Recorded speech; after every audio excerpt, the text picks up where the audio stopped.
Jill, do you run this? You okay? That's good. Hey, we know who the star is. All right, Bobby Flay, congratulations. Pizza Bianca winning the Breeders' Cup Juvenile Fillies turf. And for you, owner breeder, this is the Breeders' Cup. I mean, extra special. What an incredible filly. Yeah, I just, Jose, you're the man. Congrats. Thank you. Listen, it's my favorite thing to do is to go over the matings and breed. I mean, and you never know what you're gonna get. And the Dam is a horse that I bought as a yearling who never ran, but she has one of the best pedigrees in the stud book. And so I just knew that I was going to keep her forever, because I always say that the blood shows up eventually. And I didn't think it was going to show up in the very first foal. But obviously, she's a really great filly. And the way this race played out, watching it at the top of the stretch, what are you thinking when she's last? Well, she was last around the far turn. And I just thought to myself, because Christoph had said to me, I'm not sure she's going to like the firm turf at Del Mar. She had run on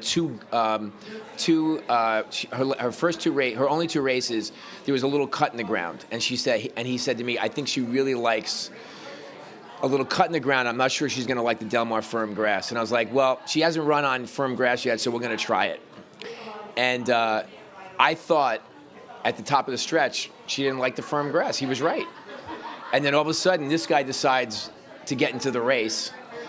And, it was insane. I mean, how many turns did you take? I mean, it was nuts. Take us through the race. We watched, actually, we got a chance to see the jockey cam I've only seen it once, so I haven't watched the replay yet, obviously. But, it looked like he was bobbing and weaving 3 or 4 times. It was crazy. So take us through really from the top of the stretch. Well, if I go outside, I was gonna be 8-9 wide, and that wasn't the plan.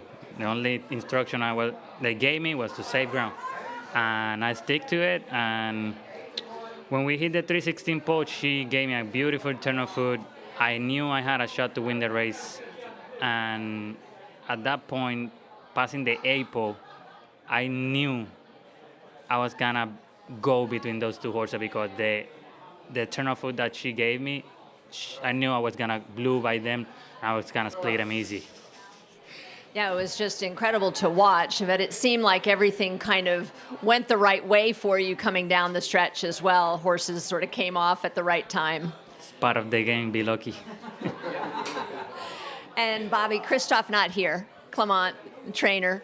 This is his first Breeders' Cup win. Incredible trainer. How special for you to have the horse that he wins with? I mean, I said before, he's the best trainer in the world that hasn't won the Breeders' Cup, and I'm glad that story's over. He is a very deserving trainer. He's so great at what he does. He cares so much about his horses, so clearly pays attention to every detail, and his team. I mean, his son Miguel, his assistant, who's also named Christoph. I mean, these guys eat and sleep these horses, and to be part of a victory for them, their first victory in the Breeders' Cup, it's a very special feeling. We'll open it up to some questions. Anybody from the impression? Some questions? Just take us through what your preliminary plans might be over the next 6 months or so. Just what do you have for this filly?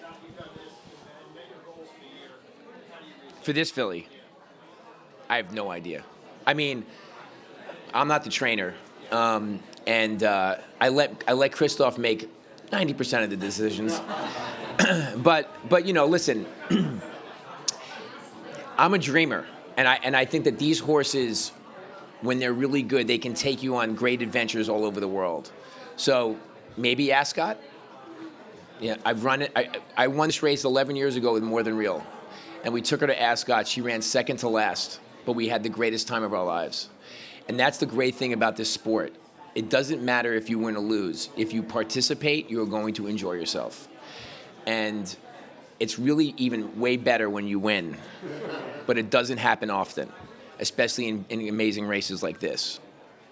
Jose, just getting back to what Christoph told you prior to the race about the filly and how to ride the race. I didn't say much, honestly. I watched the replays. I did my homework. Filly's a very nice filly. She ran second behind a very, very talented filly last time in Woodbine. And I talked to Christoph this morning. He said, I told him what I wanted to do.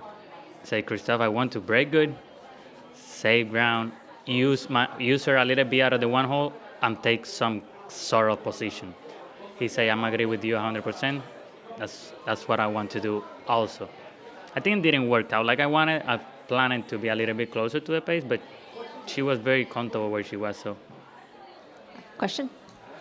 Bobby, piggybacking off Jill's question before, there was a good amount of drama in the media a few years ago when John Sadler won his first Breeders' Cup career race. So based on that, how did Christoph react here? Did he act like he finally got the monkey off his back, or Just now? Oh no, he's elated. I mean, he won the Breeders' Cup. I mean,